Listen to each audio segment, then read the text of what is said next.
Bueno, muy buenas tardes a todos. En nombre de Capper Show les damos la bienvenida a la siguiente actividad, que es una actividad presentada por SAE, Sociedad Argentina de Editores Audiovisuales. Y quienes nos acompañan en el día de hoy son Damián Bericat, quien es editor desde 1995, con posgrado en Industrias Culturales y maestría en Gestión Pedagógica. Editó cine, televisión, videoclip y series. Hoy es director académico del Instituto de Capacitación del SATSAID. También nos acompaña Sergio Paoletti. Él es técnico en sonido dedicado a la grabación, mezcla y producción musical. Técnico residente en Estudio Urbano del Ministerio de Cultura del Gobierno de la Ciudad de Buenos Aires. Es vicepresidente de LAIA y coordinador del área de audio y música en LAIA, que es Laboratorio Abierto de Inteligencia Artificial. Florentina Guaita, quien es licenciada y profesora en letras, es fundadora y presidenta de LAIA, forma parte del equipo de Palabras Cargadas. Cursó el programa de actualización de posgrado en Inteligencia Artificial desde una perspectiva humanística en la Facultad de Filosofía y Letras de la Universidad de Buenos Aires. Y quien va a moderar esta actividad es Laila Machke. Ella es editora desde 2012, trabajó en Encuentro, Paca Paca y Deporte B, colaboró en largometrajes y proyectos documentales. En 2022 participó en Capper en la charla junto a SAE titulada Pedir, entregar, recibir, cruzando el puente entre la edición de imagen y la de sonido. Ahora sí, los dejo en compañía de este panel de expertos. Bueno, hola, bienvenidos a todos, bienvenidos. Bueno, hoy vamos a hablar de la inteligencia artificial desde un lado un poco más amplio, más abierto. Porque justamente la inteligencia artificial irrumpe sin darnos tiempo a pensarla y cambia constantemente todo el tiempo. Entonces, la idea es distanciarnos, encontrar un poco cuáles son las pros y los contras de la IA, sobre todo para el área de postproducción, pero vamos a hablar de otras áreas también. Y poder por lo menos sacar una foto en este momento antes de que vuelva a cambiar nuevamente. Y podamos pensar qué podemos pensar a largo plazo, qué podemos pensar en nuestros trabajos, qué podemos pensar como sociedad los cambios de una nueva tecnología que es la inteligencia artificial.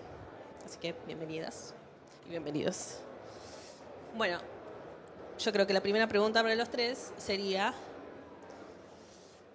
que pensar la inteligencia artificial en la postproducción y en sonido y en la lingüística es pensar en profundidad cómo la irrupción de una nueva tecnología, cómo cambia nuestras vidas y cómo cambia específicamente nuestro trabajo audiovisual, cómo es ese cambio radical que se genera con la irrupción de una nueva tecnología. Bueno, mi formación es como medio extraña para este panel más técnico de la parte de postproducción y edición, que por ahí es lo que manejan el mundo audiovisual. Pero bueno, en ese sentido me parece que algo que puedo aportar desde mi mirada es que una transformación que se produce, que me parece como algo muy importante, es esto de la necesidad cada vez mayor de formar equipos interdisciplinarios para pensar las transformaciones que nos propone esta nueva tecnología y en particular en cuanto a el lenguaje natural, nuestro lenguaje, también pensar cómo en cada una de las profesiones los modelos de IA generativa puntualmente funcionan a través de pedido del lenguaje natural, ¿no? Entonces por ahí mi lugar ahí tiene que ver con eso en esta charla y para eso, bueno, necesitamos como generar equipos interdisciplinarios para ver cómo el conocimiento técnico sobre la edición audiovisual y sobre el trabajo que ustedes saben muy bien y seguramente dentro del público es más ese perfil. Bueno, ¿qué parte de eso va a tener que resignificarse con el uso de prompts, que es pedidos, instrucciones en lenguaje natural, ¿no? Entonces también eso va a transformar parte del trabajo, probablemente. Tengo el mío.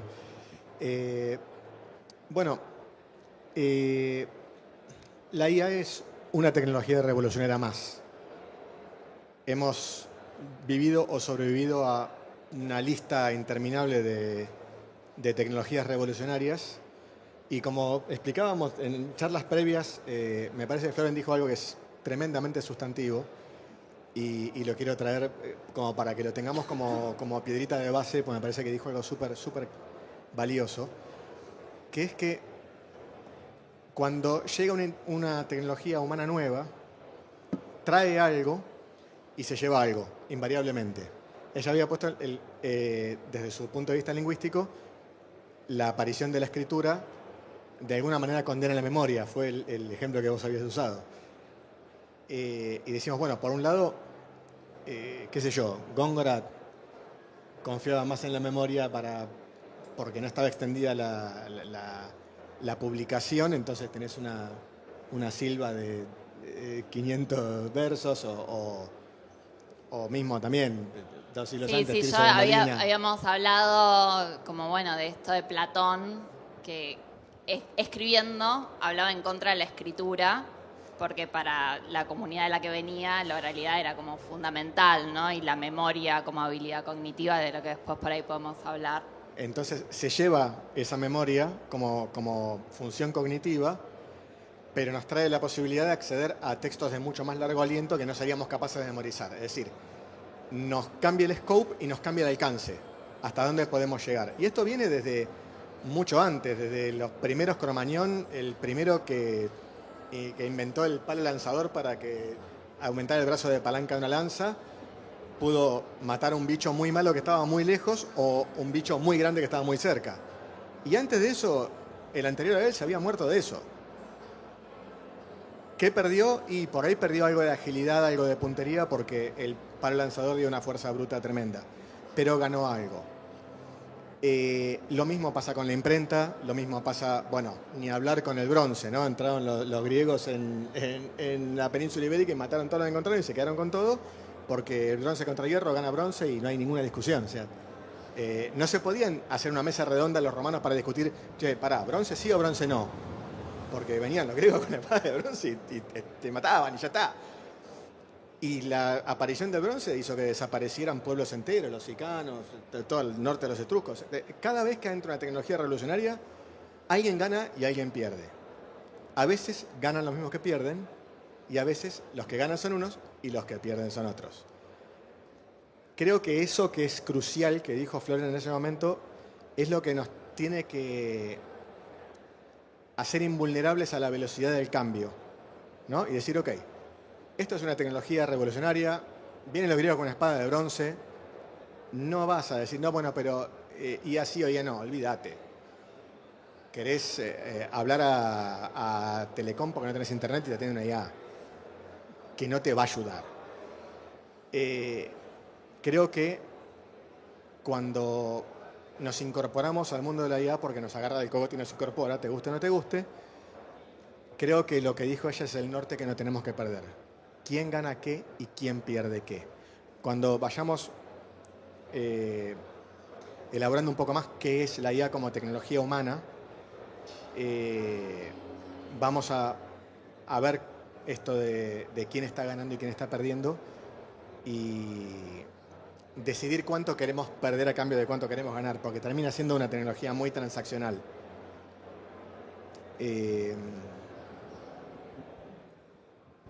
Estoy muy de acuerdo con muchas de las cosas que dijeron. Yo por ahí tengo una diferencia en... No creo que sea una revolución más, como una revolución similar, una revolución tecnológica similar a las que vivimos hasta acá. O sea, eso es lo que me parece a mí. Creo que hay diferencias acá, en escala. Hay muchas diferencias. O sea, creo que básicamente tenemos un poder de cómputo y un desarrollo de hardware que no había hasta acá y que permite hacer cosas que no se podían hacer hasta acá. Tenemos un desarrollo muy grande en lo que es la infotecnología, que permite procesar y analizar cantidades masivas de datos. Y tenemos muchos desarrollos en la biotecnología que nos están dando, o les están dando, de nuevo, a quienes hay que verlo, mucha información de procesos humanos propios que antes eran como, no sé, misteriosos. O sea, de que no sabíamos qué pasaba, ¿no? De cómo, por qué tomábamos una decisión. O qué era la intuición. Y hoy en día estuve viendo investigaciones que llegan a la conclusión de que la intuición humana, por ejemplo, es básicamente reconocimiento de patrones. O sea, que alguien que tiene mucha intuición de algo, inconscientemente, de alguna forma, está viendo cosas y procesándolas en una milésima de segundo, y dice, tuve una intuición de que no tenía que agarrar por acá, agarré por acá, por ejemplo. O en cualquier profesión. Si es reconocimiento de patrones, saben quién es muy buena reconocimiento de patrones, la IA y la computación. Entonces, yo creo que para mí lo que estamos viviendo, y está un poco en el núcleo de la formación de la IA, de la fundación de la IA, era esto de que este bicho es algo como raro, es algo que no vimos hasta acá, y que decidimos como juntarnos gente que venía de distintos palos, de distintas profesiones, como para mirarlo cada cual desde su lugar y tratar de armar algo, ¿no? Que nos permita entenderlo. Eso, básicamente, para mí hay un cambio radical, hay un cambio distinto, y siempre hubo, en esto que hablábamos de las revoluciones anteriores, siempre hubo como una reacción negativa inicial, ¿no? Como yo, por ejemplo, viví el momento 1, el día 1 de la videocasetera, y nada, como yo estaba feliz porque no podía creer que podía mirar cualquier película a cualquier hora en mi casa, pero mucha gente decía, se acaba el cine. O sea, están matando el cine con ese casetito y ¿qué vas a mirar después? Porque se va a terminar. Y así los DAW, o sea, cualquier avance que hemos visto siempre trae una cosa acá, se acaba algo. Total. Y yo creo que cambia algo, que eso es así, cambia algo. La muerte del cine fue declarada muchas veces. Muchas Desde veces. la incorporación del sonido. Es como la constante de que va a terminar cuando llega algo nuevo. Y por ahora sigue estando.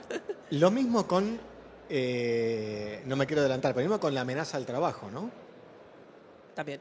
¿Cuántas cosas aparecían que decían, nos vamos a quedar todos sin laburo? Lo primero que pensamos es, nos vamos a quedar todos sin laburo. Es la primera reacción. Es cierto, esta es una revolución distinta, es infinitamente más rápida. Los data centers van mucho más rápido que los griegos en ese sentido, se los conoce por eso. Pero no sé si es algo que nos está pasando o algo que estamos haciendo. Porque hay una cosa muy de construcción colectiva para la IA, ¿no? La IA no existe si no la entrenamos. Bueno, ¿Qué? eso es interesante para armar como definirnos cuál es la naturaleza de la inteligencia artificial. ¿Cómo se genera? ¿Para qué se genera? ¿Desde dónde se genera? Sí, definir la cosa, ¿no? Pues estamos hablando de una cosa, Exacto. hay que hablar de la cosa, hay que explicar el objeto, ¿no? Por un lado, la IA no conoce el mundo. Y creo que esta es la clave. No conoce el mundo. No lo puede conocer. No lo puede experimentar. La IA no puede oler un limón. No sé si algún día la IA va a poder oler un limón. A lo mejor con la informática cuántica tenemos una IA que huele limones. Hoy, el limón es tan un misterio como vos para la IA. Puede encontrar un patrón de Puede ser cara. más misterioso el limón que una persona, porque hay Claro. más datos de una persona que Hay más datos y además se mueve y podés registrar un patrón y podés identificar. Es mucho más parecido a otra persona que un limón a otro limón. Sí. No, es que la IA va a pensar eso. La IA no sabe lo que es un limón. Depende que nosotros le expliquemos lo que es un limón. Tiene que emular un lenguaje natural. Depende que nosotros le expliquemos qué es un lenguaje natural. Esto de imitar el lenguaje natural para interactuar con nosotros, sí, claro, ya te doy tu receta de brownies. Esa imitación de lo coloquial de la IA es un constante esfuerzo por complacer, por simular que está hablando con vos. Vos conocés el mundo y la IA no. No lo conoce, no lo puede conocer, solo sabe lo que le contamos nosotros y no produce conocimiento imita razonamiento, no conocimiento.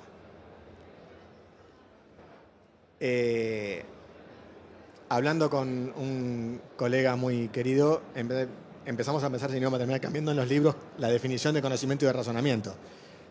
Tal vez sí, no sé si todavía. Hoy tenemos que decir, está imitando razonamiento, está siguiendo patrones, pero necesita asistencia humana para existir. Necesita de gente probando ChatGPT gratis, probando Wall-E gratis, probando Sora gratis, probando Firefly gratis, porque de los intentos que te devuelve cualquier idiotez, recibe modelos de mundo. Lo que tiene es un montón de empleados que gratuitamente cedemos nuestro tiempo en practicar prompting y enojarnos porque te pedí un limón, la puta madre. No estás poniendo un limón, eso no es un limón, eso es un cuadrado rojo. Pero con eso uno dice, la IA aprende. Lo que hace es registrar patrones de prompts y registrar patrones de comunicación para después imitarlos. El tema es que los datos que recibe la IA son los míos. Él debe hacer muchísimos mejores prompts que yo, y que vos, y que él, y a lo mejor ella hace muchos mejores prompts que nosotros tres. Hay mucho prompt malo. Hay mucho pedido basura y hay mucho pedido malo en el sentido de maldad, no de falta de calidad, no de berreta, de malo de maldad. Y esto genera que tienen que acabar otro montón de empleados gratuitos de la IA diciéndole, che, capaz que esto no. Si te piden esto, capaz que no está bueno que lo hagas. La IA no tiene ética, porque la ética depende del conocimiento del mundo y no lo tiene. Entonces, estas como 4 reglas, es decir, no conoce el mundo, requiere asistencia humana para existir, no produce conocimiento, imita pensamiento y es una tecnología humana. No deja de ser una tecnología humana. Hoy no hay tal cosa como una autonomía. ¿La puede haber? Seguramente sí con la informática cuántica. Pero hoy la autonomía que hay es de comportamiento, no de existencia. Y los ejemplos que hay de autonomía de comportamiento son bastante horribles, son los drones militares y todas esas cosas muy, muy feas. Entonces, como que restringirnos a esto. La cosa es esto, es una tecnología humana que no puede existir sin nosotros dándole y pidiéndole todo el tiempo, porque somos su único vehículo para conocer el mundo, y si no tiene ese conocimiento tercerizado del mundo, no puede imitar razonamiento alguno y no existe. Entonces hoy es algo, podemos decir que es algo medio simbiótico en el sentido, como que está todo el mundo dependiendo de la IA para boludeces y la IA dependiendo de nuestras boludeces para existir. ¿Es eso? Por ahí Sergio decía como, bueno, tenemos como humanidad, ¿no? Era esa primera persona de plural, tenemos una cantidad de datos, tenemos hardware, tenemos... Pero bueno, la cuestión es quién lo tiene, ¿no? Como, bueno, son algunas empresas muy localizadas y en esta cuestión que decías, bueno, no tiene ética, también está programada con ciertas decisiones, con ciertas intenciones. Y por ahí el desafío desde acá, ¿no? Desde el sur y pensando en el trabajo y en nuestra vida y nuestra supervivencia, es bueno, cómo podemos hacer para apropiarnos de eso y para discutir eso y salir solo del rol de trabajadores para alimentar a estos bichos. Vos le decís la cosa, nosotros por ahí le decimos el bicho, como para animalizarlo, ¿no? Para sacarlo en ese lugar. La máquina, lugar, dice mi hijo. La como máquina. para ir en contra de tanta antropomorfización, que es lo que más predomina cuando se habla de los modelos, ¿no? Porque buscamos siempre lo humano, pero bueno, del otro lado no hay humanos, sino computadoras. La cosa. Y que son computadoras, ¿no? Que tienen mucha información. Y bueno, cómo estamos, esto que decía Damián, de trabajando gratuitamente para seguir alimentándonos con nuestros datos y con nuestro conocimiento. Pero bueno, también me parece interesante esto que traías de, bueno, se va a redefinir posiblemente, como una de las cosas más interesantes por ahí más filosóficas, es que nos renueva las preguntas que la humanidad siempre se estuvo haciendo, pero de un modo como mucho más urgente, ¿no? Vos decías qué es el conocimiento, qué es el arte, qué es la experiencia, qué es la inteligencia, qué es la vida. Digo, como que vuelven esas preguntas que siempre eran como preguntas filosóficas, como no vistas como algo urgente a solucionar, como algo, bueno, que nos acucia, ¿no? Como Sí, que ¿qué no es el tenemos- conocimiento para el martes? Te lo pido. Claro. Necesito para el martes, porque si no está mal horno. Sí, creo que por ahí en este miedo, ¿no? Que nos vamos a quedar sin trabajo, o que los robots nos van a matar a todos o a ser esclavos, todas esas cosas, viene muy de la ciencia ficción, muy de Hollywood, muy de las películas. Estábamos consumiendo eso mucho, mucho, mucho, y ahora llega esto y lo primero que nos salta es ese miedo, pero coincido Skynet. totalmente que lo que se está confundiendo es inteligencia con conciencia, que es lo que vos decís. O sea, no son lo mismo. O sea, la inteligencia permite resolver problemas y la conciencia es otra cosa.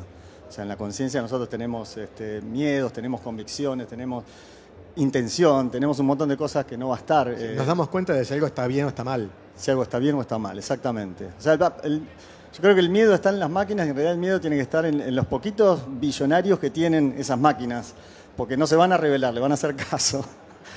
Y después estamos nosotros. Sí, pero coincido en eso. O sea, creo que hay que ponerlas en ese lugar. Sería muy raro, además. Yo uso IA en mi trabajo.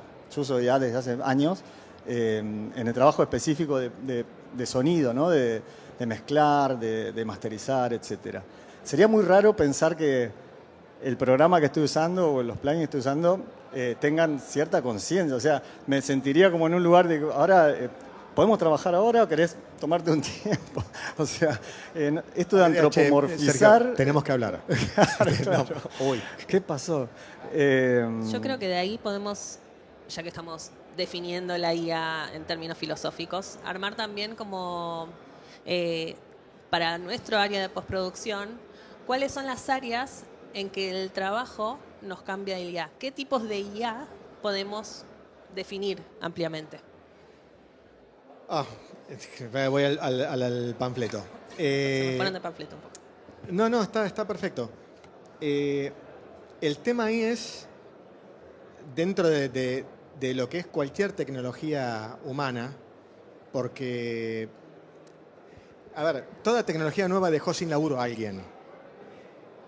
Pero también toda tecnología nueva generó un trabajo nuevo, que antes no existía.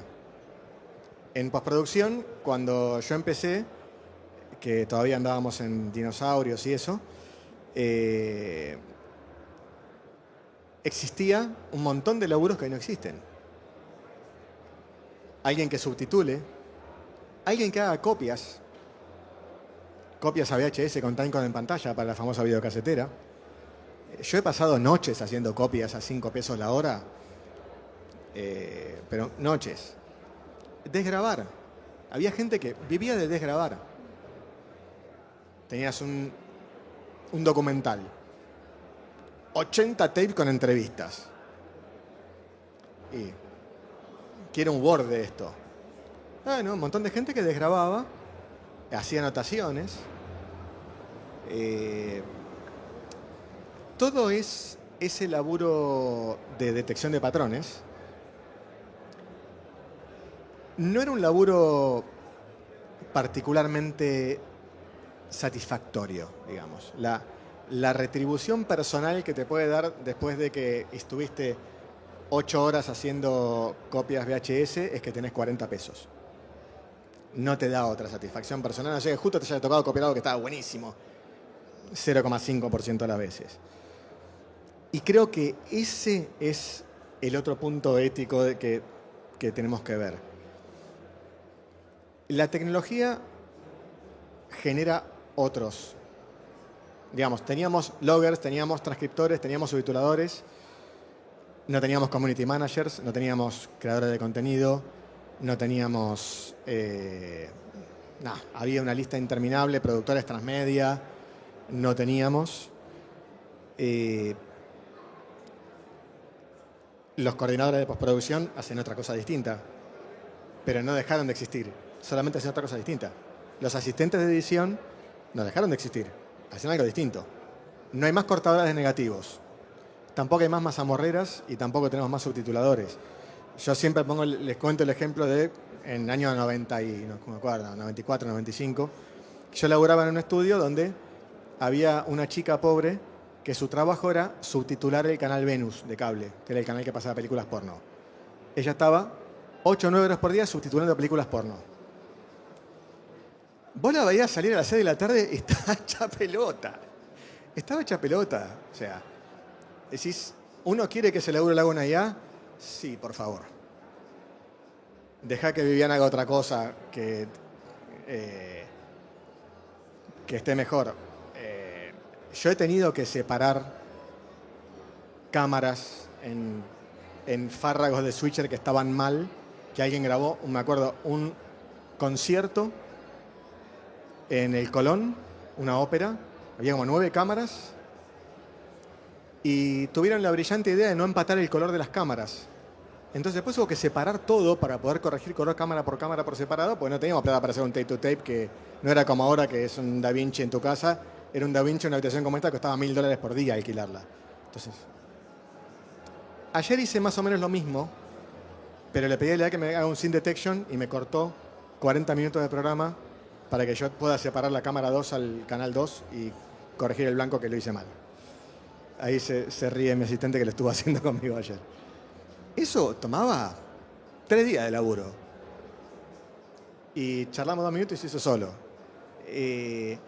Hay laburos que desaparecieron y laburos que aparecieron. El tema es qué laburos aparecen y qué laburos desaparecen. El peor laburo que apareció ahora con la IA es decirle lo que está mal.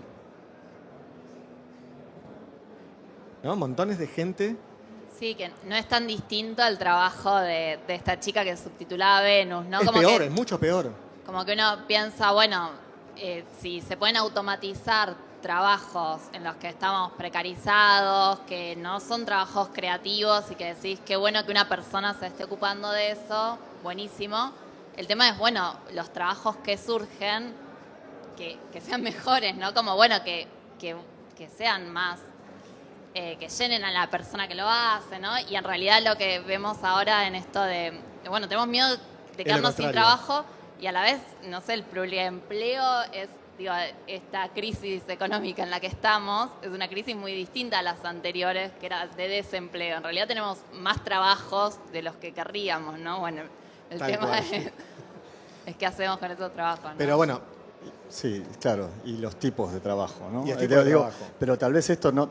Ahora está pasando, este ejemplo es clarísimo, el de la IA, y es real, pero digo, ya responde, me parece, un sistema como muy perverso, me agarra el revolucionario, pero digo, esto no surgió con la IA, sí ese trabajo, pero no este tipo de trabajos, claro. como digo, No, claro. es un problema. pero bueno, es lo que decimos. Primero hablamos de qué es la IA, qué es la cosa. Ahora estamos hablando de lo que sigue. ¿Para qué queremos la cosa? No podemos preguntarnos si la queremos o no. Igual que los romanos no se preguntaron si querían el bronce o no. Pero nosotros tenemos que preguntarnos para qué queremos la cosa. ¿Para qué sirve la IA? Para la asistencia a la actividad humana, es decir, nos permite hacer mejor o más rápido un proceso que conocemos y gobernamos. Por ejemplo, separar las cámaras de algo que hay que corregir. Darnos un alcance superior a la actividad humana nos permite alcanzar un objetivo que si estuviéramos librados a nuestra capacidad individual nos tomaría una cantidad de tiempo o una cantidad de esfuerzo que haría que no valiera la pena. Aumentar el scope, no el alcance, sino que abarca la actividad humana. O sea, que nos permite comprender y gobernar procesos que no podíamos comprender o gobernar sin la IA. Ejemplo, determinar que la intuición es una detección de patrones. Ejemplo, superar el defecto óptico en los sistemas médicos de diagnóstico por imagen para poder identificar un hallazgo que obedezca a un problema en la persona y no a un problema en el equipo. Eso solo es permitirnos algo que no podríamos hacer con la IA. Antes de eso, en diagnóstico por imágenes, el principal problema era hay que descartar que no esté mal hecho y te repetían el estudio. 2, 3 veces. O bien, siempre dentro del scope, algo que nos permite acceder a una cantidad de información rápidamente que nos permite mejorar nuestro conocimiento y gobierno sobre una actividad humana. Un poco lo que nos dio Google, pero ahora con Perplexity o con buscadores más complejos que realmente pueden identificar el resultado fiable del resultado no fiable y darte la información que necesitas rápidamente para tomar una decisión. Tu decisión va a ser la misma que hubieras tomado si hubieras tenido el tiempo necesario y los asesores necesarios para que te proveen esa información. Pero lo tenés mucho más rápido. Eso es aumentar el scope. Cosas que no podrías hacer en ese tiempo sin la asistencia. Y finalmente, el ejemplo de Viviana subtitulando Venus. La mejora de la calidad de vida. Algo que nos permite hacer con menos riesgo o con menor daño una actividad que conocemos y que gobernamos, o algo que nos permite dejar de hacer una actividad que es potencialmente riesgosa, que conocemos y gobernamos, pero que supone un riesgo para nuestra integridad o seguridad hacer a repetición. El caso de Venus es una actividad que conocemos y gobernamos. Si vos tipeás rápido, te sentás a subtitular películas porno 8 horas por día. Es una actividad que podés conocer y gobernar. La IA te evita exponerte a algo que te va a terminar friendo el marote y te va a hacer daño. Entonces, es un uso de la IA. Estos son los usos en general. La asistencia, el alcance, el scope o deja que lo hago yo porque no. Y eso vale para usos virtuosos o usos espurios de la IA. Pero entonces, bueno, empecemos por los usos copados, pongamos. ¿Cómo son las mejoras entonces en nuestros trabajos específicamente? ¿Qué podemos decir en cuanto a la optimización del trabajo audiovisual, la optimización del trabajo en sonido, la optimización del trabajo en escritura? Siempre dentro de esas 4 categorías. Sí. ¿En sonido? Sí, específicamente hay muchísimas herramientas ahora que automatizan un trabajo que, como decía Damián, era como aburrido, era como tedioso. Reducción de ruido, o sea, antes de estas herramientas era muy difícil, se pasaba mucho tiempo entre ecualizadores y buscando como una vuelta, pero quedaba raro o quedaba restauración de audio, sí. Normalización cuantitativa de niveles. Exactamente.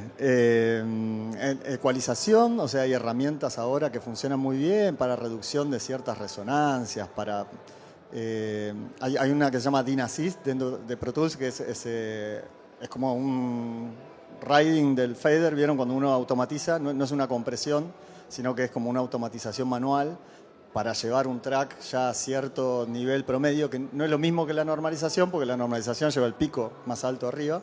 Este te va a llevar como el promedio, te lo va a acercar a un nivel que vos le ponés. Es lo que hubiera hecho un sonidista, claro. Exactamente. Esto siempre en la primera categoría. Esto es asistencia. Asistencia. Nos permite hacer mejor y más rápido algo que conocemos y gobernamos. Exactamente.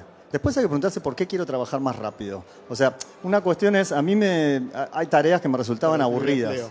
Pero después también, bueno, esto lo hago más rápido, ¿qué hago ahora? Lo dejo ahí y me voy a comer un choripán o me pongo a aprovechar ese tiempo que gané para hacer otra cosa. O para tomar decisiones narrativas o artísticas sobre el material. Esas cosas me Eso refería. es muy importante en audiovisual.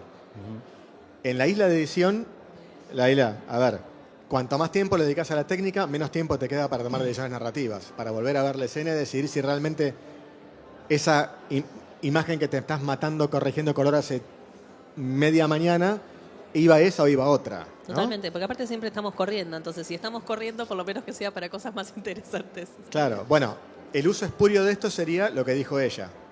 Hacemos más rápido, no para hacer mejor esta, sino para hacer esta otra y otra más, y el pluriempleo, esta cosa de decir el desempleo que fabrica que haya una persona que está haciendo el trabajo de 4. En audiovisual nosotros lo tenemos para transcripción de textos, muchísimo, subtitulado, muchísimo, empatado de cámaras, muchísimo. Algo que es importante a la hora de editar, el uso de IA como buscador para buscar recursos de librería, buscar ese sonidito, buscar esa imagen, buscar ese... Oh, miré el logo que me mandó el cliente, es un degenerado, su propio logo me mandó una foto de su tarjeta, dale. Entonces, buscamos uno mejor en internet y se le damos una IA para que me lo pase a curvas y me dé algo decente para laburar. Eso dejó de ser una mañana y son 45 segundos. Maquetados también, un montón. Maquetados, pero ahí deja de ser asistencia. Ahí eso es scope. Exacto. Transcripción de reuniones de producción. Uso de inteligencia artificial para indexar contenido. Vos tenés una película con una diversidad de planos enorme y la IA te hace una copia de los bines y te separa los primeros planos, los planos generales, todos los planos de una persona, todos los planos de una sonrisa, detección de patrones. Lo que dijo Sergio. En postproducción después, segundo ítem, el alcance. Cosas que, por si quedó colgado, nos permite hacer alcanzar un objetivo que conocemos y gobernamos, pero que librados a nuestra capacidad personal nos tomaría un tiempo o un esfuerzo que no estamos dispuestos o tenemos la capacidad de invertir. En sonido, el uso de IA para reparar imagen y sonido que estuvo con problemas de captura. Si tenemos que restaurarlo nosotros en lugar de Topaz IA, no, a lo mejor lo podemos hacer más o menos bien a un costo de tiempo, esfuerzo y efectivo que por ahí no podemos hacer. Uso de IA para analizar cambios de hablantes en audio. Vos te vino todo junto y vos querés hacer un cambio de hablante. Esto que dice lo voy a pasar por el DynAssist, pero usa un criterio para cada hablante. No me dejes dos personas que tienen un timbre 2 muy distinto hablando al mismo. Esa identificación de hablantes la puede hacer Sergio cortando con el Pro Tools de a cachitos. Sí, pero con 4 personas en un diálogo es como... Terrible. Uso de IA para empatar movimientos de cámara, para hacer match frame. Hay muchas escenas en que uno ve un movimiento continuo y en realidad son muchas tomas empatando exactamente el cuadro. Si eso lo hacemos a mano es un laburo, si eso lo hace una IA es otro laburo distinto.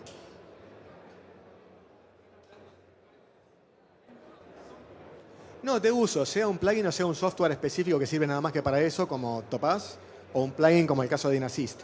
¿En qué formato uno use la IA? ¿Como dentro de otro programa o como un software? Sí, hay de los dos ejemplos. Hay de todo. De plugin y de standalone de programa. Y también software as a service. Es decir, no es ni un plugin ni un standalone, es un sitio web en el que vos interactúas sin darte cuenta. Vos dentro de tu software pedís algo y no se procesa en tu equipo, sino que manda la instrucción a un data server que pueda hacerlo mucho mejor que tu equipo, lo hace y te lo devuelve. ¿Sí? Caso Firefly o ChatGPT. Y ahí sí, en alcance, maquetado. En maquetado es fantástico. Te permite pedirle ya que te arme un primer storyboard con imágenes sintéticas horribles, pero ahí no te importa la calidad artística. Pues un primer maquetado para definir qué plano va dónde. Primero storyboard para entender al cliente. Vos sos un ilustrador. El cliente te está pidiendo, bueno, lo que nos pasó con la charla con el póster del curso de asistencia. La SAE de un curso de asistencia de edición, teníamos que definir el flyer. Si nos ponemos a hablar entre todo el consejo directivo de la SAE a ver cuál es el plano del flyer, todavía no empezó el curso de asistencia de edición. Hablemos en 2027. Entonces, ¿la IA hizo la ilustración? Dios, no. Pero la IA hizo la primera maqueta. Le empezás a pedir, dame imágenes de un hombre y una mujer jóvenes adelante de una computadora con 3 monitores haciendo edición con parlantes arriba de la mesa y sin auriculares. 2 plantas con un fondo azul. Algo de eso cumplió y dice, otro plano, y después eso es lo que le das a la ilustradora para que haga el boceto. No la tenés a la pobre ilustradora un mes haciendo boceto para decir, ay, pero yo quería en realidad que hubiera una plantita, decir la puta madre, el lunes decime eso, no ahora.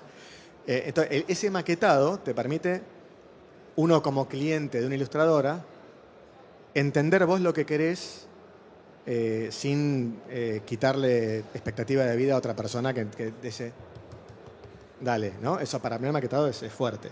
Estaba el chiste de, como bueno, desde el diseño, pero creo que aplica a cualquier trabajo de, bueno, para usar la inteligencia artificial, el cliente, quien la usa, tiene que saber exactamente lo que quiere y pedírselo. Listo, estamos salvados. Estamos salvados, no nos vamos a quedar nunca sin laburo. Pero bueno, es muy interesante este uso de probar distintas cosas, porque muchas veces lo que nos pasa es que no sabemos qué queremos, y entonces como ese uso para descubrir qué es lo que en realidad estás buscando, que muchas veces cuando haces el primer pedido no lo sabes, es muy interesante y probar diferentes cosas. Claro. Y en esas pruebas te das cuenta de, no, esto no es lo que quería, pero si lo haces algo rápido, como una prueba, está buenísimo y no depende En dirección incluso, para pedir imágenes para uno entender su propia propuesta estética.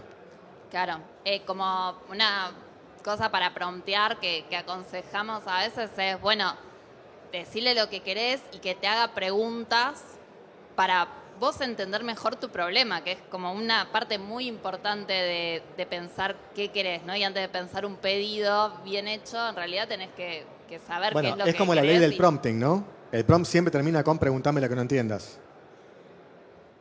Claro, pero lo que no entiendas en realidad es lo que no entiendo yo, ¿no? Como preguntame Claro. a ver si puedo descubrir qué necesito pedirte. Preguntame todo lo que falta, claro. Bueno, y ahí entramos en lo que es generativo. Lo que es generativo ya estamos hablando de, no de alcance, sino de scope, ¿sí? Lo que decíamos, acceder a procesos que no podríamos conocer y gobernar.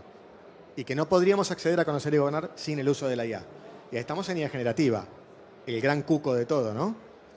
Claro, porque por ahí no distinguimos si antes hablamos de asistencia. Claro, y de inteligencia artificial anterior a la generativa, ¿no? Y claro. No toda IA es generativa. ¿no? Por eso quisimos separar Sí. qué bueno. es la IA y para qué la queremos. Como asistencia, como profundización del alcance. Vos lo podés hacer más rápido. Yo lo sé hacer, pero hacémelo más rápido. Déjame vivir. Tengo una vida también.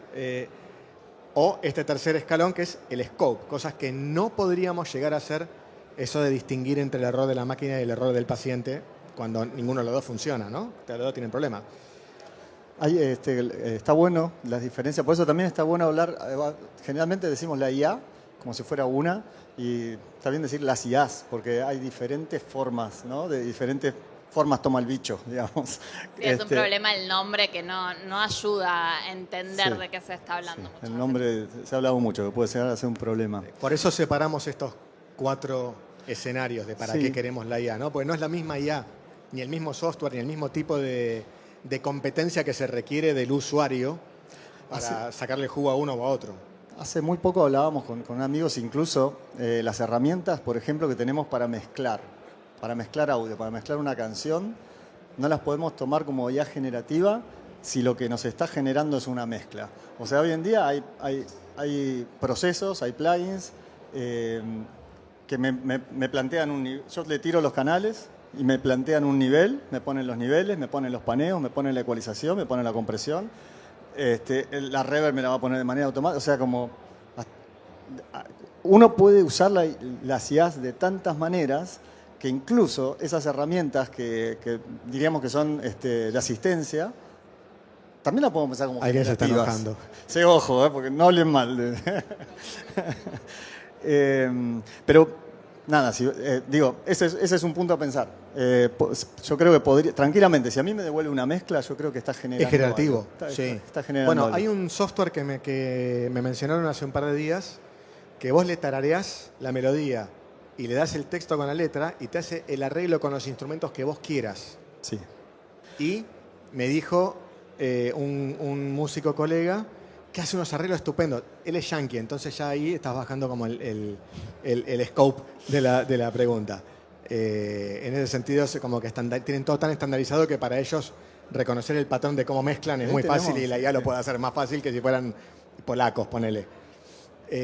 Bueno, sí, estos modelos generativos de música vienen la mayoría de allá y cuando generamos música, nosotros venimos haciendo más o menos sistemáticamente en Laia la prueba de modelos distintos y música folclórica argentina.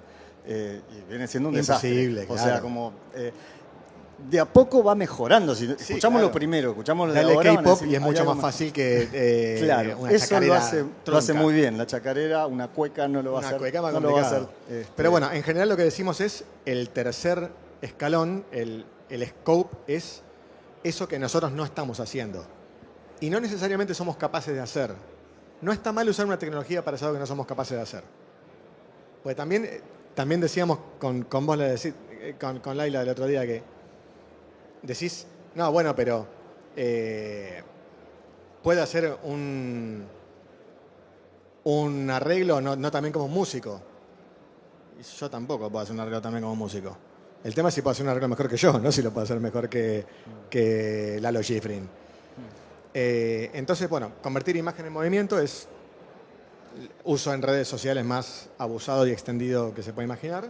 Sí, y también está, me parece, con la IA generativa, como o sea, en modelos que generan música, también lo vengo usando desde que está, vengo experimentando y probándolo, y aunque sea generativo y me genera música, para mí está en un nivel de asistencia. O sea, yo no lo tomo como que yo genero una canción y esa canción es la que voy a poner en donde sea, en el podcast que me lo pidieron, o en el juego que me lo pidieron, o la producción musical en la que lo estamos usando. O sea, me va a devolver es algo maquetado. donde va a ser una maqueta, pero también va a ser una cierta inspiración. O sea, una maqueta, por eso digo, atrás, para mí lo fundamental es que esté una visión estética, ¿no? Como tengamos una visión estética, tengamos una idea artística y después usemos todas estas herramientas que están a disposición. Ahí es con nuestra parte que intención. nunca va a poder hacer la IA hasta que no cambiemos la definición de arte, ¿no? De una Bueno, eso es producción un humana gran punto. Para mí hay una palabras producción humana con intención estética. Hay una pulsión estética que no puede tener porque no sabe lo que es un limón. No Claro, puede. pero ahí pensaba en esto que vos decías, bueno, lo puede hacer mejor.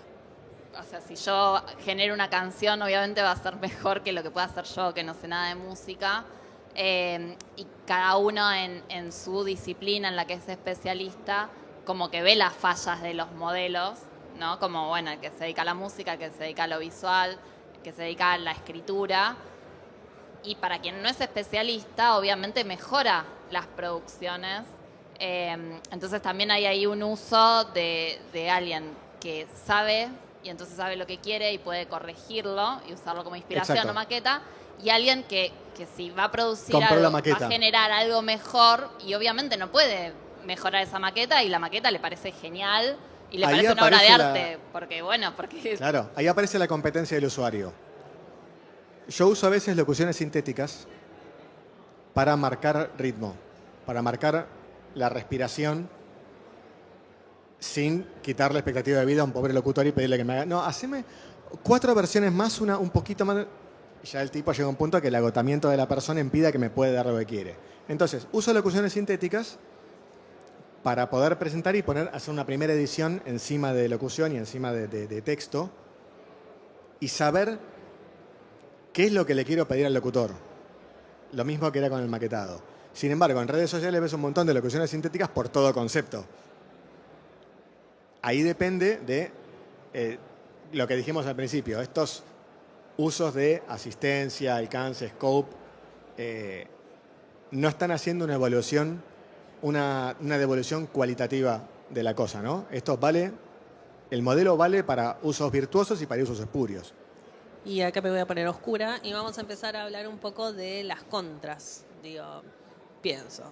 Precarización laboral, deepfakes, problemas éticos, privacidad y pérdidas cognitivas, que me parece que es como el tema como más Te faltó profundo. medio ambiente. Y, por supuesto, y medio ambiente.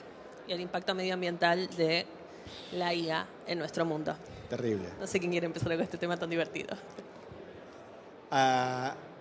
Cuando estábamos... Pero es horrible hacer la autorreferencia como el tipo que le encargan un prólogo y empieza diciendo cuando me pidieron que hiciera el prólogo, es horrible. Pero bueno, tengo que referenciar porque si no parece que estoy hablando solo por mi boca y en realidad lo hablamos. En el sentido de que cuando hablamos de los cucos de la IA, de las contras, algunas son ciertas y algunas no. Algunas estamos comiéndonos un viaje, la de nos vamos a sacar todos sin laburo. no es tan así. Algunos cucos no estamos viendo y son terribles. Y los cucos de los que yo veo que más se habla, en general, es como lo que dijo Sergio recién lo define. Yo soy el dueño de la intención estética. Me voy a valer de todas estas herramientas re buenas que tengo para no perder tiempo separando frecuencias o con un analizador de espectro buscando dónde está la frecuencia maldita que se me metió en los medios de la guitarra. Me voy a concentrar en elegir la toma más que en sacar esa frecuencia en los 4500 ciclos. Entonces, algunos cucos son de verdad y otros no. Yo quisiera empezar por los... ¿Qué? ¿Empiezo por los que sí o por los que no? Por los que no. Los que no, los cucos que no.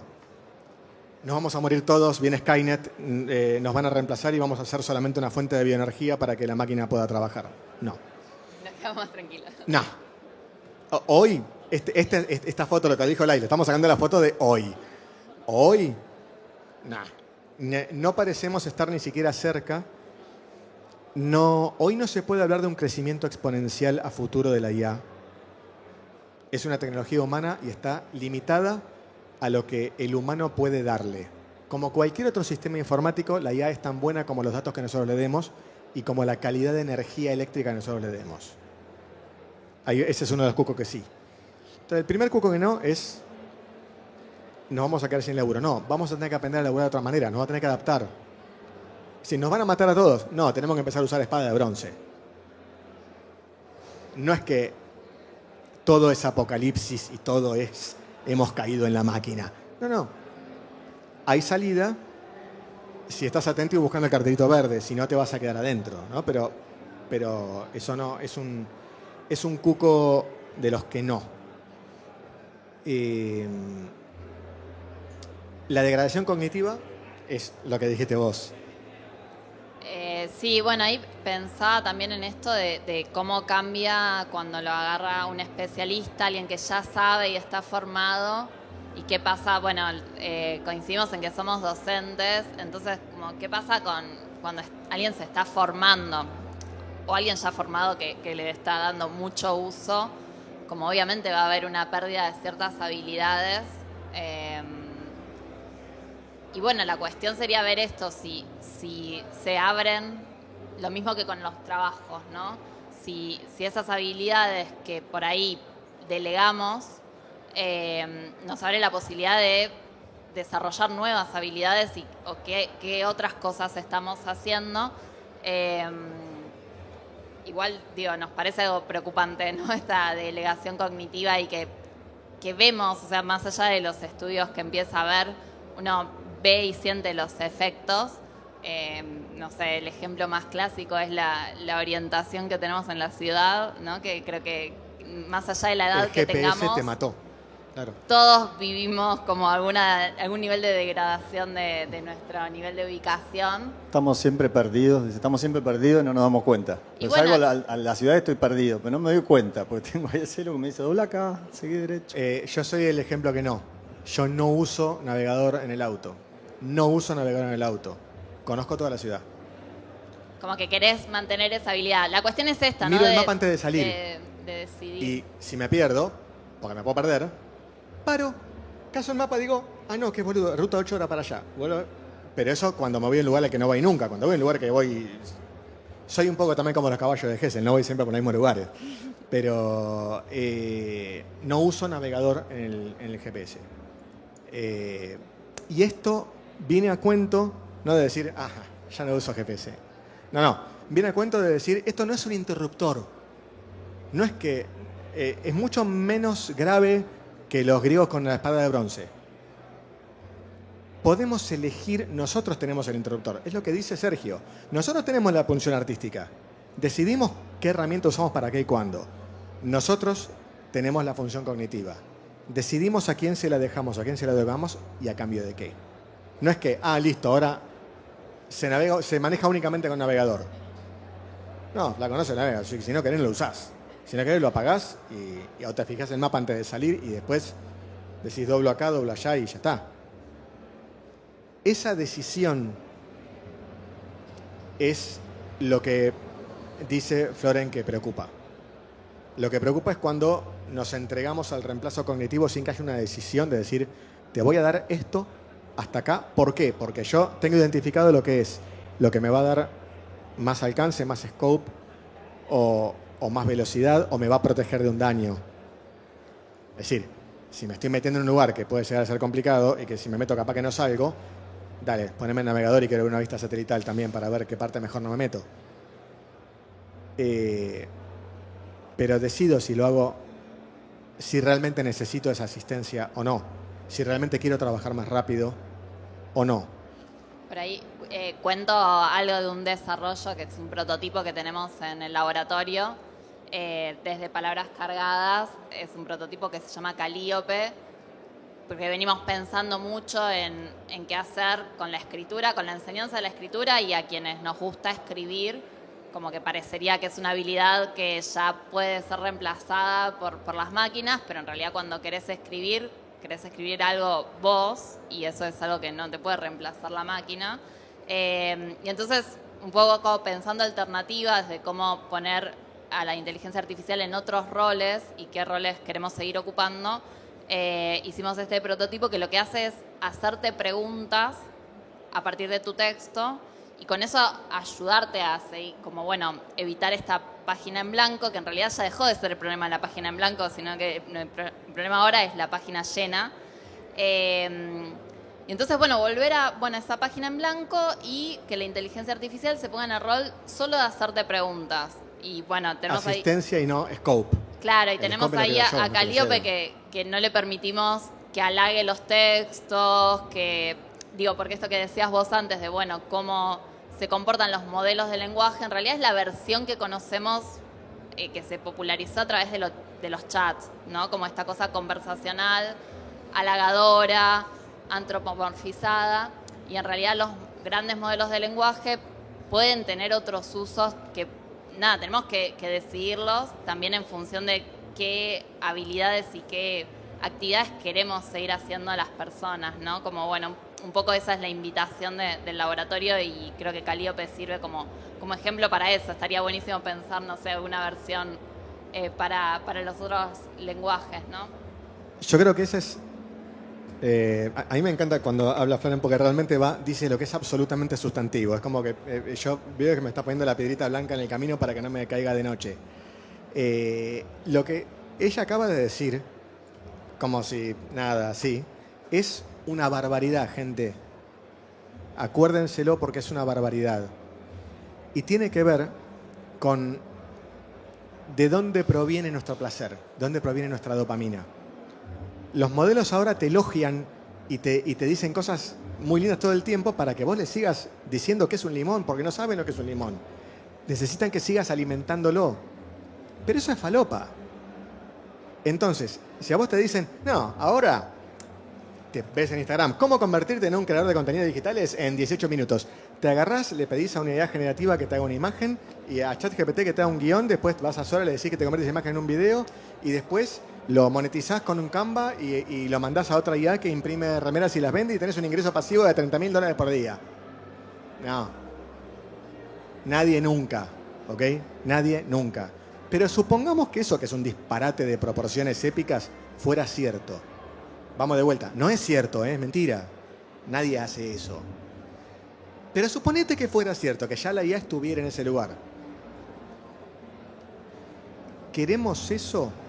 Porque hacer el contenido, hacer la película, sacar la foto, hacer el video, escribir la música, escribir el texto, es lo que cuando terminamos nos da, nosotros le decimos el repasador arriba de la mesada cuando terminaste de lavar todo. Es como el plantaste bandera, ¿viste? Se rió porque también lo hace. La tarea terminada, lo que vos hiciste, tu producción humana, independiente de cualquier tecnología que hayas usado para conseguirlo, es lo que a vos te da dopamina de verdad, lo que a vos te da placer. Es lo que hace que nosotros venimos todos de un mundo creativo. Cuando nosotros nos vamos a dormir, existe algo en el mundo que no existía cuando nos levantamos. Es un privilegio. Es un jodido privilegio. Cuando él se sienta y hace una mezcla, cuando se va a dormir, no solamente hay menos mate en el mundo, hay algo nuevo en el mundo que no existía cuando él se levantó a la mañana, y eso es... Cuando me fui a dormir es buenísimo, buenísimo. Y cuando me levanto y escucho. Claro, pero cuando te fuiste a dormir había algo en el mundo que no existía. Ese privilegio es lo que no le podemos ceder a la IA. Hay un tema que veníamos pensando hace muy poquito también, que me parece fundamental Eso esto. es Calíope. Eso es Calíope. Eso es Calíope. Por eso más- digo, cuando ella habla, lo que acaba de decir ella es... Esa es la columna vertebral de todo. Hay que escuchar cuando dice Es esas mantener cosas. la famosa agencia, ¿no? Sobre lo que uno hace y lo que uno quiere hacer. O sea, lo que te da placer, lo que querés hacer. Tu motivo de levantarte e ir a trabajar es ese. ¿Por qué lo voy a dejar en un Dice, yo, mamá, mirá lo que dice. en un proceso automático? Pero si pensamos un poquito más, lo que digo, en la conversación que teníamos hace poco decíamos, ojo, porque a veces no nos damos cuenta. En realidad venimos con este diálogo con algoritmos desde antes, sin darnos... O sea, por ejemplo, te voy a dar ejemplos. Cuando se diseña una web, se tiene en cuenta un poco el gusto de la persona, quiero acá, quiero allá. Pero ¿sabes qué es primero? Que eso después aparezca en los buscadores. O sea, es el gusto del buscador de Google, para que esto después funcione, porque si no, no tiene... Entonces, y lo mismo la música. O sea, yo hago Y el música, texto ni hablar. produzco música, y los Los productores keywords. están todo el tiempo como, si esto, la intro es muy larga, esto no va a funcionar, o para las playlists, o para TikTok, que tenga una parte que funcione. Entonces, bueno, digo, más allá de la IA generativa que yo puedo usar para hacer una variación de mi canción, tomarla y hacerlo de manera consciente, también está bueno ver esto, porque está pasando, digo, ¿no? Estamos construyendo y haciendo obras Sí. que en realidad Estamos responden- trabajando para la máquina. Somos el ejército. Y eso es el verdadero impacto. Ese es el cuco de verdad del impacto en el empleo. Ese es el cuco de verdad del que no se habla del impacto en el empleo. Mientras nosotros estamos hablando, en este momento, en el norte de Brasil, hay casi 100.000 personas en el distrito de Pernambuco viendo imágenes de violencia, pornografía infantil, abuso, las cosas más espantosas del mundo solamente para indicarle a la IA que mejor no. No tienen, ni hablar que no tienen un trabajo registrado, y no tienen asistencia para el control de daños. O sea, están haciendo lo contrario a lo que nosotros queremos usar de la IA. Utilizar el cuarto modelo de uso de utilizarla para no exponernos nosotros a un daño. Lo están usando al revés. Se están exponiendo al daño para que la IA sepa a qué daño no nos tiene que exponer. Lo que nosotros ganamos lo pierde alguien. La señora tiene frío, se agarra de la manta, se da vuelta y le destapa el culo al señor. ¿Ok? Y ese es un cuco del que no estamos hablando. No somos conscientes del daño funcional, social y psicológico que se le está haciendo a un montón de gente que está trabajando en forma totalmente precarizada en muchos países del mundo, generalmente países con un nivel inferior de desarrollo, para alimentar la IA y sobre todo para proveerle de un mínimo marco ético, por llamarlo de alguna manera, decirle básicamente lo que los dueños de la IA dicen, che, mejor si te piden que fabriques un misil haciendo explotar a un bebé no está bueno. Entonces no lo hagas cuando te lo pidan, pero para eso tenés que mostrarle un misil explotando a un bebé. Porque si no, no sabe lo que es, porque no sabe lo que es un limón, se lo tenés que mostrar. Y para eso tiene que haber un operario que esté expuesto a la imagen del misil reventando un bebé. Es muy jodido el checuco y no se habla de eso. Hablamos de, ¿me voy a quedar sin laburo? No, el problema es qué laburo vas a conseguir si te quedas sin laburo. Que no sea ese, que es lo que decía ella recién. Y el otro es el impacto en el aprendizaje. Cuando vos entregás una monografía con ChatGPT, no importa si te lo detectaron o no, o si lo aprobaste o no. No podés poner el repasador arriba de la mesada después. ¿Para qué estás estudiando entonces? ¿Dónde está el placer de la producción humana? Sí, y el aprendizaje. Creo que ahí también nos vuelve a poner que algo que estaba mal quizás antes es que si la enseñanza se centra tanto en el producto, como bueno, la evaluación y todo está sobre el producto final, bueno, ese es el problema, ¿no? Que la cuestión es el proceso y qué te pasa al escribir eso, qué aprendizajes se producen. Entonces, como bueno, volver a darle la verdadera importancia que tiene el proceso que te lleva a hacer esto, porque ahora ya es reemplazable, ¿no? Ese proceso. Podés acceder al producto final así, sin hacer nada. Y un poco es lo mismo que comentaba antes Sergio, con respecto a la música y con respecto por ahí a ciertos tipos de escritura.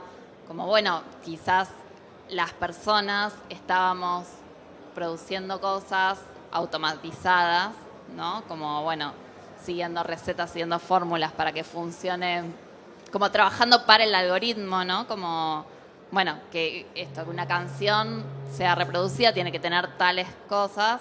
Y entonces, bueno, ahí estábamos las personas haciendo algo automatizado y eso quizás hizo que sea tan fácil como de generar, ¿no? Y bueno, y que nos vuelve a estas preguntas de, bueno, ¿para qué hacemos una canción, no? ¿O para qué escribimos un texto? Yo dirijo la escuela del SatSide y la aparición de la IA nos hizo modificar los diseños académicos de todos los cursos. Cambiamos todos los cursos, no hay ningún curso que sea igual que hace 3 años.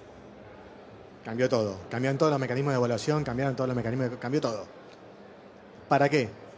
Para evitar esto, para evitar que alguien piense que con solo exponerse a la cosa enseguida te ponen emojis y signos de admiración y te premian por cosas que no hiciste. El otro impacto muy fuerte en la educación, por ejemplo, en postproducción, que es lo que hablábamos antes, un asistente de edición.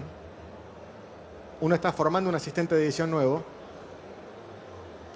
y no tiene ese tiempo que yo tuve de estar toda la noche copiando boludeces en VHS, leyendo. Eso te daba un tiempo de contacto con el mercado, de tiempo de hablar con un editor, de tiempo de hablar con un director, claro. de mirar qué hace el editor. Hoy, las boludeces las hace la IA. Entonces, yo le tengo que exigir a mi asistente que en un mes está haciendo cosas que hace 10 años le hubiera pedido en 6 meses.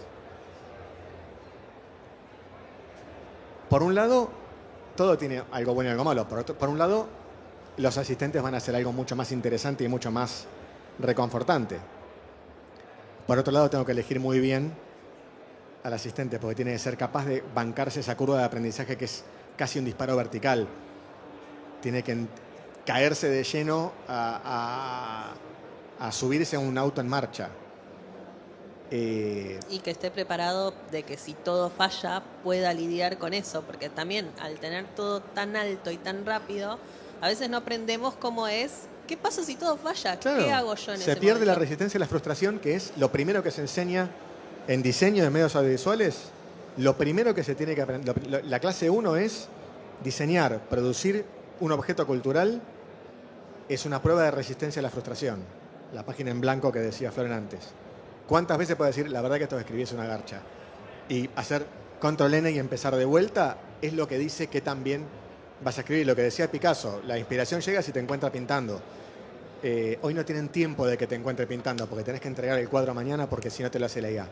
Claro, hay un montón de partes de todos los trabajos y de todas las tareas que parecen como, bueno, tediosas, ¿no? Como, bueno, en una escritura académica, hacer un estado de la cuestión y leerse un montón de cosas que escribieron otras personas antes sobre lo que querés investigar, que decís, bueno, está buenísimo, te lo hacen en un segundo, pero vos no pasaste por esa lectura y muchas veces las ideas te caen cuando estuviste muchas horas metida en tareas tediosas que no parecen productivas, ¿no? Como, bueno, parece medio tiempo perdido, pero que es necesario para formar los criterios y para que se te ocurran cosas a vos. Sí, ¿no? e incluso Como... sin la tarea tediosa. Estar ahí, lo que decía Laila.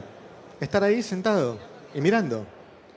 A mí me pasó de Sin estar... el celular en la mano. Mirá. Sin el celular en la mano, claro.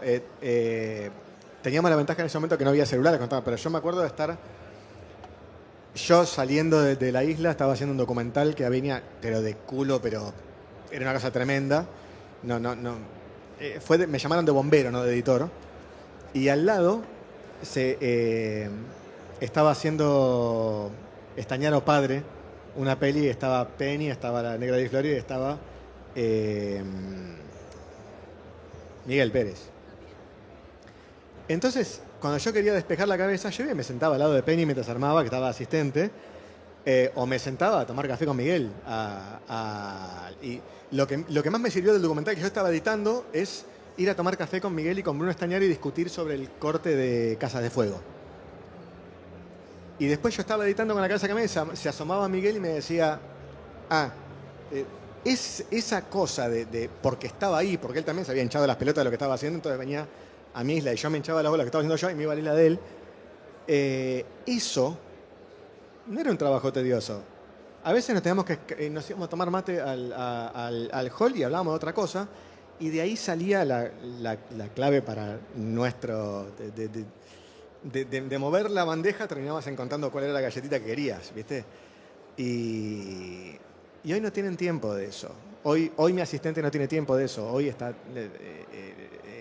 tiene que bancarse un nivel de demanda y un nivel de atención y un nivel de inteligencia exorbitante comparado con lo que yo tuve que exponer cuando yo empecé de asistente en el año 94. Eso es un impacto en el trabajo y en los procesos de aprendizaje, que es, o uso ChatGPT para entregar la monografía y me creo alguna tiktokización de mi proceso de aprendizaje y me creo que aprendí, no sé nada y no sirvo para nada y no voy a laburar de esto, está claro. O tengo el potencial, tengo la cabeza y tengo los huevos o los ovarios para bancarme la G del despegue vertical, de estar a la altura de lo que está pasando, que es cada vez más rápido. Esos son impactos verdaderos, mucho más inteligentes y mucho más profundos que decir, nos vamos a sacar todos sin laburo. Es eso. Y nos queda el impacto ambiental. El impacto ambiental y el legal. El impacto ambiental, cuando decíamos hoy no va a pasar que Skynet nos mate a todos, la IA, como cualquier software, consiste en convertir energía eléctrica en plata. Minar Bitcoin consiste en convertir plata en energía eléctrica. Y energía eléctrica en plata. O sea, básicamente cambiamos electricidad por plata. Eso es la función de la cosa. Como bien decía él, hoy tenemos una capacidad de proceso tan grande que parece interminable. ¿Y dónde termina? Cuando se acaba la energía eléctrica. Hoy, no dentro de 6 meses, no dentro de 10 años, hoy el planeta no produce suficiente energía eléctrica para que la IA siga creciendo. Ya ha habido apagones masivos en España, en Portugal y en Francia. Porque termina colapsándote la red eléctrica. Es mucho proceso muy rápido y el proceso informático consiste en convertir electricidad en plata. Le tenés que dar de comer electricidad que genera una temperatura monstruosa. Si quieren, busquen hay radiofotos de las emanaciones de las torres de los data centers de la inteligencia artificial de Elon Musk, Grok. Es 6 veces las emisiones de la ciudad más cercana. El impacto ambiental es dramático y, sobre todo, encontramos el límite físico. Así como la informática encuentra el límite físico en la miniaturización, cuántos transistores somos capaces de poner en una porquería así chiquitita, la IA tiene el límite de cuánta energía le vamos a dar. La siguiente pregunta va a ser, ¿quiénes van a ser los que se queden sin energía primero para seguir dando energía a la IA? No va a ser Elon Musk, eso se los puedo prometer ya. Eso es un impacto negativo real del que tampoco se habla. El impacto ambiental de la IA es inédito. No ha habido nada que haya producido un cambio ambiental tan rápido como los data centers de IA. Es brutal. Sí, es un gran problema. Desde la IA creo que hubo varias mesas y conversaciones y estudios, investigaciones al respecto. O sea, como que es un tema muy importante. De nuevo, yo lo que traería ahí es pensar en las IAs por ahí y no tanto en una IA como es la de Elon Musk, que sucede esto. Calliope, el desarrollo de IA que tenemos en la IA, corre en un servidor que está en la IA. y que lo tenemos en un lugar, en una casa. O sea, no es... esto es como algo personal que creo. Es como que... o sea, entiendo que puede haber desarrollos independientes y más chicos que no pongan en jaque al medio ambiente como está sucediendo ahora. Y al contrario de esta carrera que tienen las grandes empresas, ¿no? Por tener el centro de datos más grande del universo y bueno, y consumir agua, y etcétera, etcétera. En algún punto, digo, todas estas cosas se están hablando y hay que hablarlas y hay que visibilizarlas y hay Son que los cucos de los que no se resolverlas habla. de alguna forma. Sí, sí. Y que en el mediano plazo yo creo que va a tener un impacto en el cambio del modelo de producción y consumo energético. Porque a todos nos dicen que tenemos que ahorrar electricidad, no subir el aire acondicionado, no bajarlo de 24. Y eso es toda la fantasía de la responsabilidad individual. Claro, y ahí también pensando en esto desde la perspectiva regional, como que pasa mucho esto, ¿no? De los centros de cómputo y los grandes consumidores de energía, sabemos dónde están, ¿no? Entonces como que por ahí nosotros planteamos, bueno, la necesidad de visibilizar, ¿no? Como que una de las grandes dificultades es la falta de acceso a los datos concretos de qué daño ambiental se está produciendo y como, bueno, la responsabilidad de las empresas que lo hacen y también de visibilizarlo, pero también como desde Latinoamérica o desde nuestros lugares, como esto, no caer en eso, ¿no? De, bueno, no es nuestro uso individual y chiquito lo que está haciendo como para, bueno, también como una de las propuestas nuestras del laboratorio es ver cómo apropiarnos de estas herramientas, ser conscientes de las cosas dañinas que tienen, pero intentar buscar buenos usos o mejores y que esas cosas dañinas no limiten la exploración y digo porque estamos como muy atrás en muchas cosas. También relacionado con eso, no hablamos mucho de esto de, bueno, de quién tiene el hardware y cómo hacer para tener modelos locales, modelos abiertos, open source, que hay, para que estos datos no vayan a las empresas y no trabajar gratis entrenando modelos para empresas que por ahora nos lo prestan Después te lo van a gratuitamente. cobrar. En cuanto sepa lo que es un limón, te va a vender el limón, ¿eh? Claro, no vas a usar gratis la IA dentro de 5 años. Ya no la usás para algo que esté bueno. Gratis. entonces, bueno, hay modelos abiertos o entornados los llamamos porque por ahí no dan los datos, pero sí se pueden descargar y correr localmente contando con hardware, que bueno, es lo que buscamos en el laboratorio. Y nada, estar como ir viendo qué se puede hacer para usos que sean apropiados a las necesidades que tenemos, ¿no? Y esto que hablamos del folclore, bueno, en todo ver cómo hacemos para que nos sirva a nuestra realidad, a nuestra cultura, ¿no? Y que, nada, como bueno, es muy hegemónico desde dónde vienen estos desarrollos. Lo que nos lleva a la última consideración, que es quiénes son los dueños de la IA y quiénes controlan a los dueños de la IA. La falta de marco legal, porque la IA restringe o acomoda su conversación y su investigación a su propia moral, a su propio marco ético. La IA hoy no está sujeta a un marco legal que le impide experimentar en cierto aspecto o consumir de cierta manera. Hay solamente una ley que regula o limita la IA y es de febrero de este año y funciona únicamente para la Unión Europea. Esto quiere decir, por ejemplo, que en Estados Unidos, que en África, que en América, que en Australia, que en Asia, que en China, que en Rusia, no hay marcos regulatorios que digan qué podemos hacer con IA y qué no podemos hacer con IA. Solo en la Unión Europea. ¿Eso quiere decir que no se puede hacer en la Unión Europea? No, que lo puede hacer en la Unión Europea, pero el servidor tiene que estar en otro lado. Una especie de paraíso fiscal de IA. Y esto es muy importante. Así como va a haber un cambio filosófico de pensar de vuelta qué es el lenguaje, qué es el conocimiento, un cambio antropológico de decir, pará, ¿quiero que la IA haga las cosas por mí o quiero oler el limón? Quiero experimentar la cosa. ¿Para qué quiero trabajar tan rápido? Son cosas antropológicas, cosas filosóficas.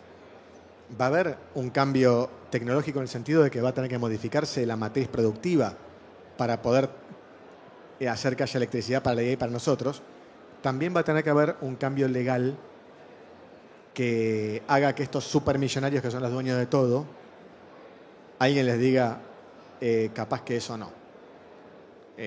Hoy nadie les dice nada.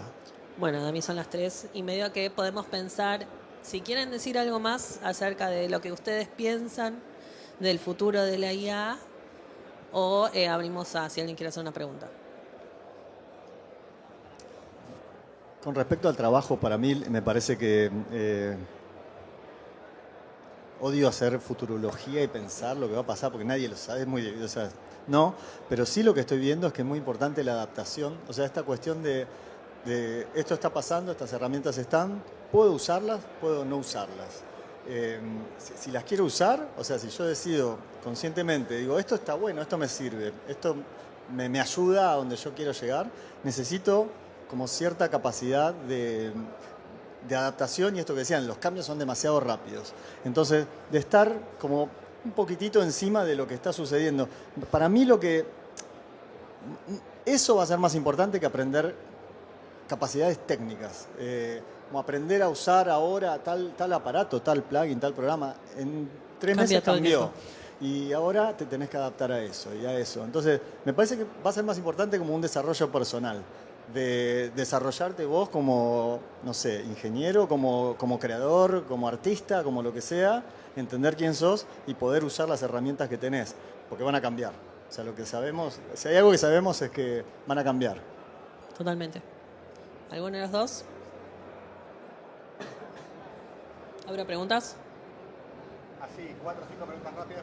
Perfecto. ¿Alguien quiere hacer una pregunta?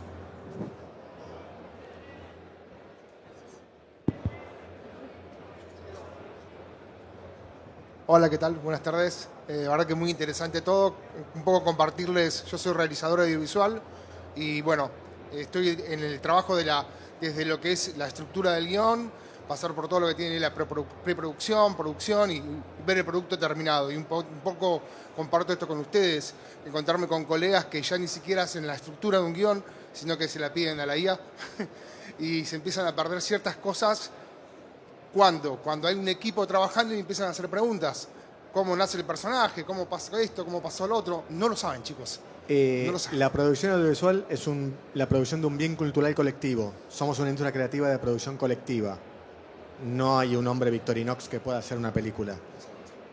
Si perdemos ese espacio de la pregunta, estamos jodidos. Es el uso espurio de la IA. Sí. Totalmente de acuerdo. Sí, por ejemplo, sí estaba muy bien utilizada en un momento en donde queríamos hacer el desglose del guión, entonces ahí se gana un tiempo importante, pero ese desglose de un guión que fue hecho con gente que se dedica a hacer guión, con un equipo trabajando y debatiendo. Asistencia a un proceso de controlás y gobernás. Exacto. Pero sin ceder el placer del repasador arriba de la mesada. Totalmente. Gracias por compartirlo, todo muy interesante.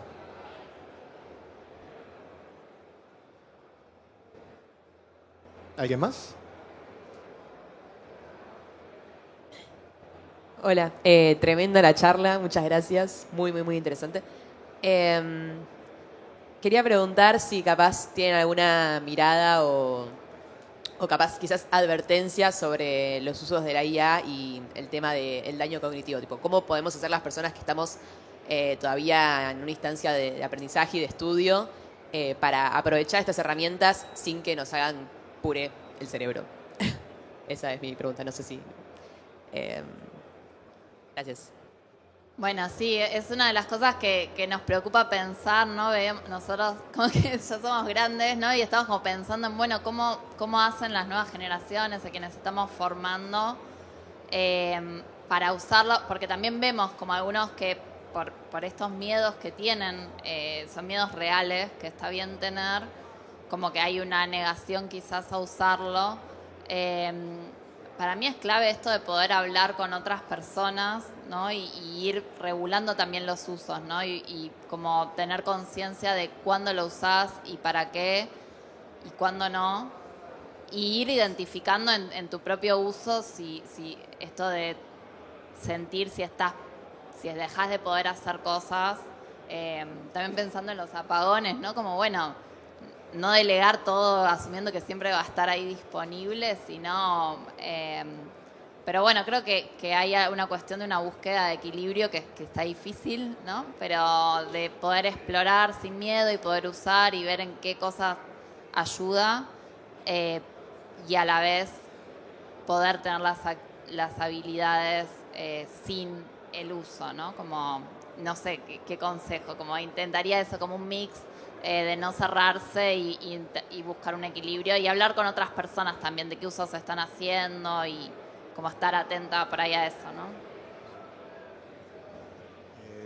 Recuerdo un ejemplo con eso, que cuando yo estudiaba sonido, también bajaba el dinosaurio, iba a la escuela así de sonido, y estaba el estudio con la consola y los fierros, estaban los aparatos. Y había compresores que tenían un botoncito que decía auto. Y yo estaba estudiando, qué sé yo, el compresor yo lo empecé a escuchar tipo 5 años después que empecé a trabajar. Más o menos ahí empecé a darme cuenta, esto es lo que hace el compresor. Y en ese momento no escuchaba nada, no entendía nada. Entonces tenía el botoncito que decía auto y le pregunté, me acuerdo a mi profe en ese momento, que era Ariel Laviña, que después trabajé con él, etcétera, un ingeniero. Le digo, ¿esto lo puedo usar? Porque es el tiempo de ataque y de release automático. ¿Lo puedo usar? Y me decía, no, setealo vos. Setealo donde te parece que mejor está. Escuchá y después apretalo. Y fíjate, ¿te suena mejor lo que vos hiciste? Joya, déjalo así. ¿Te suena mejor el automático? Déjalo, pero sacale la ficha. Escuchá qué hay, qué cambió. O sea, qué hay diferente a lo que vos hiciste. Entonces, no era dejar de usar una herramienta, sino era seguir aprendiendo. Creo que ese es el punto. Lo mismo con ecualizadores. La otra vez hablábamos. Tuve un año entero de escuchar ruido con frecuencias que subían, bajaban, ruido, así, para entender cómo cambiaba el ecualizador un sonido. Hoy en día tenés los ecualizadores inteligentes, automáticos. Es decir, le decís, esto es una voz, pim, y te lo ecualiza. Y vos lo podés dejar así y pasar a otra cosa, o podés mirar qué hizo, escuchar qué hizo, bypassear, escuchar de nuevo, y sacar una conclusión si eso te está gustando, no te está gustando, funciona en el contexto, no funciona en el contexto. Digo, yo no dejaría de usar herramientas, pero tampoco dejaría de aprender. Me parece que esa es la clave, ¿no? Como construir un criterio, me parece que ese es el punto. Y así, para cerrar, no pensar que el proceso de aprendizaje está solamente en tus manos. Lo que dijo ella, otra vez medular, el proceso es importante. Y el proceso no es responsabilidad del estudiante. El proceso es una dinámica que también es responsabilidad del que está enseñando. Entonces, es también quien te está enseñando el que tiene que cuidarte y darte las herramientas para que sea más interesante hacer lo que él te pide o lo que ella te pide y no tocar el botón de auto. Es importante, así como no queda en la IA, tampoco queda en el estudiante. El aprendizaje es una dinámica entre más de una persona. Bueno, ya se nos fue mucho el tiempo. ¿Ha quedado una pregunta más? Una no sé última. si ¿Podemos? No, me pensé que no. Ahora seguimos charlando. O sea, charlamos afuera, perdón. Es un tema muy extenso, muy candente y muy interesante para hablar. Pasa eso. En las reuniones previas pasábamos también, como se nos íbamos el tiempo charlando de cosas. Vamos afuera y lo seguimos. Muchas gracias.